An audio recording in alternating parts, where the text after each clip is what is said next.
what are your qualifications? Well, I attended Juilliard. I'm a graduate of the Harvard Business School. I travel quite extensively. I lived through the Black Plague, and I had a pretty good time during that. I've seen The Exorcist about 167 times, and it keeps getting funnier every single time I see it. Not to mention the fact that you're talking to a dead guy. Now, what do you think? You think I'm qualified? Thank you for downloading this miniature Blokebusters podcast, where it's just Paul this time.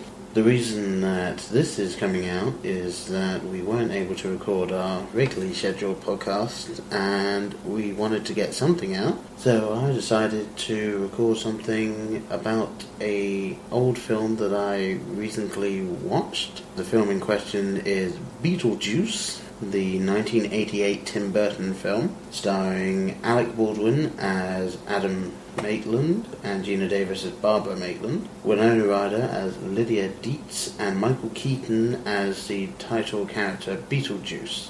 One odd thing about this film is that the spelling of the name of the film is not the spelling of the main character, or rather the character that the film is named after. It's a phonetic spelling, mainly because as the two dead characters, Adam and Barbara, figure out, it's actually not immediately apparent how to pronounce the name.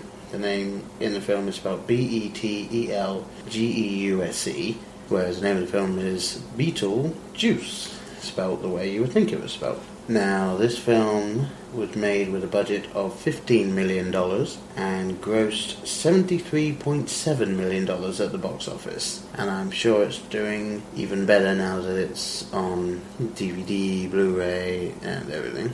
The film is a total of 92 minutes, which is actually shorter than I remembered it being, and Beetlejuice is only on screen for a total of 18 minutes of that. So it's one of those films where you're a little bit surprised that the character that the film is named after is barely in it. The very basic plot of the film is that the first two people you see, Adam and Barbara, have just sort of moved into the house and they're doing it up.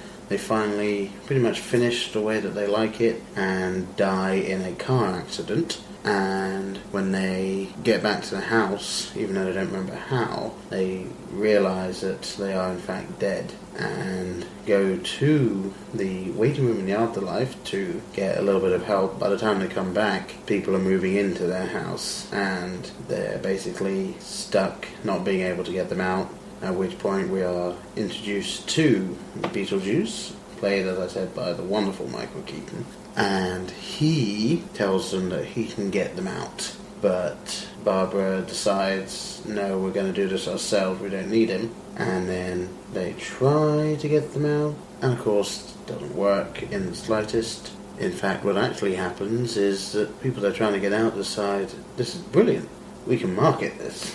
So they're stuck, basically. However, unfortunately for them, one of the people managed to get a hold of the handbook for the recently deceased and decides to summon them in a seance, which starts to go wrong because they have in fact performed an exorcism, at which point Lydia, played by Winona Ryder, as I said, decides to summon Beetlejuice to save them, and all hell breaks loose, basically. And it's a joint effort from the dead and the living to free Lydia from the clutches of Beetlejuice and get him sent back to the afterlife. And then the end of the film has them living together in the same house in somewhat harmony, whereas Beetlejuice gets his comeuppance by having his head shrunk by a witch doctor in the waiting room of the afterlife. And this film, I saw it on TV recently and it made me realise how much I actually liked it. I remembered watching it when I was younger, but maybe not getting all of it, and getting the chance to rewatch it now, especially after having seen other Tim Burton films, it's really reaffirmed my love of the original Tim Burton films. I mean, I also recently saw Edward Scissorhands, which was a very good film and something that showed Johnny Depp can do a lot with a character that doesn't have much to say. And I just wanted to talk about this film because I was thinking there are people out there who will never even have heard of this film. There are people who might have seen the recent Tim Burton films and not know too much about his back catalogue. And I'm sure that we will talk about Tim Burton's back catalogue in a future podcast, but I just wanted to mention this film in particular, not only because it's fairly close to Halloween right now, it is the 26th of October, for anyone that cares to know, but also because I watched it and thought, okay, I just want to have a little bit to say about it. And the look of this film is fantastic. There's some really good set design. The tone of the film, again, very, very much a Tim Burton style. A lot of dark colours, but very sort of pastel. Very much sort of using one set colour to mean one thing and a couple of other colours for different areas of the film. Like the afterlife has a very sort of green and washed out feel to it, whereas the house that you saw in the beginning of the film is white on the outside, very sort of soft colours, and then the house, when it's been redone by the new owners, is very much, again, quite dark, but complete stark contrast to the house at the beginning of the film, which makes you feel like it's not much of a home. It's really a project for the mother of the character, Lydia, or stepmother, I should say. And the music for the film done by Danny Elfman, and I think this is actually one of, if not the first film that Danny Elfman worked with Tim Burton in. The only two films that he hasn't worked with since then being Sweeney Todd, and I'm not sure what the other film is, but I'm sure that I will look it up and remind you guys that I can remember on the next podcast. Now I will very quickly give my rating for this film.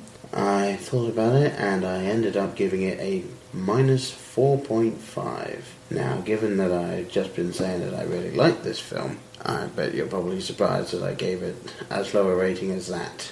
I do feel that there are several areas of the film where it kind of felt like it dragged a little bit, and even though it's only 92 minutes, there were a couple of areas where it seemed like it was just a bit slow-paced, and a couple of the characters for me fell a little bit flat, but on the whole I would heartily recommend this film to anyone who's a fan of Tim Burton, because obviously it's a Tim Burton film. To anyone who's a fan of early Winona Ryder, this is a very good example of her work.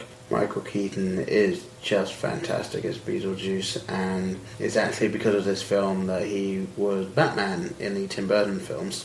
And, I mean, there's a couple of really good scenes in it that just showcase Tim Burton at his finest. This film is also the reason why the song Deo just makes me laugh every time I hear it, because I just keep thinking about the scenes in Beetlejuice where it's featured prominently. I do apologise for the sound of my voice and any coughing that may end up in the final edit of this podcast.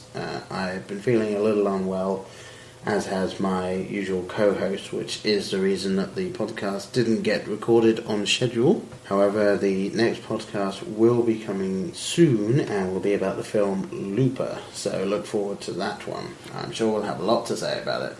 I will also be asking my co-host to give a little bit of a review of Beetlejuice as well, just so you can get his rating of it and anything that he might want to bring up quickly that I've either missed or that he would have touched on. I'm sure there are plenty, but I just wanted this to be a quick one. I will also be using as the outro to this the music from the cartoon series, which I remember enjoying quite a bit. I haven't had the chance to rewatch that, but just as a quick review of the TV series, it's actually basically doing the thing of it's taking the premise of Beetlejuice and then run with it in entirely a different direction, but it's basically just based around the idea of Beetlejuice, in as much as there is a character called Beetlejuice and there is a character called Lydia and her parents are in it, and then that's pretty much it. Adam and Barbara are nowhere to be seen, the parents are barely in it at all, and Beetlejuice and Lydia are in fact best friends, and she constantly goes to the afterlife to spend time with him. And of course they get on wacky hijinks, and there's a couple of catchphrases taken straight from the film that feature prominently. There's, of course, "It's showtime," normally sort of yelled out in triumph, which is a bit of an odd triumphy yell, but whatever. And I'm going to save that one for later, which in the film is taken from Beetlejuice blowing his nose and deciding to leave part of it for later, whereas in the TV show it's basically him normally finding a beetle, putting it in his pocket and then eating it later off screen, using the usual reaction of disgust from Lydia or other characters, so that you can get in your head this image of something horrific happening, even though it's only seen by the characters on screen rather than you. And the TV series itself, it was a cartoon. It was, I believe, in England at least, it was sort of Saturday morning. I don't think it was GMTV or something, which won't mean anything to American viewers, but you know, the equivalent of 6 to 11 a.m. on a Saturday morning. Whatever that would be, the Today Show, I guess. In England, it's normally a mix of news and then kids' TV shows and then the other odd TV show here and there, interspersed with more news and weather. It's a bit of an odd mix of programming. I think they've changed it up a little bit now, but that's what it used to be. And I would probably give it something in the range of, again, I haven't watched it recently, but I think it would probably be in the range of somewhere between -9 to -6, something in that range. Like, it wasn't awful. If you were a fan of the film and wanted more of the same, you were going to be disappointed. However, if you just wanted more of Beetlejuice and you didn't care about the rest of it, then worth a watch. And then after an episode or two, you can make up your own mind as to whether or not you were going to keep watching it. Unfortunately, I doubt it's on Netflix. That would be great, but maybe some point in the future. Now, these mini podcasts are possibly going to be a staple. I mean, if we're not able to record a normal podcast for whatever reason, then one or both of us might record a little something like this, probably anywhere from 10 minutes to 20 minutes of us just talking about a particular film or whatever happens to be out at the time. And it will not be scheduled, mainly because we'd rather be giving out the full-length podcast, but we just want to have sort of a schedule of every 2 weeks or something along those lines. And if we can't give you the full podcast, then we want to give you something. So, you know, from time to time these might pop up, or if there's something that one of us particularly wants to talk about and the other one isn't able to, then we might record them and put them out as sort of a middle of the week random thing, or just a little extra to the full podcast.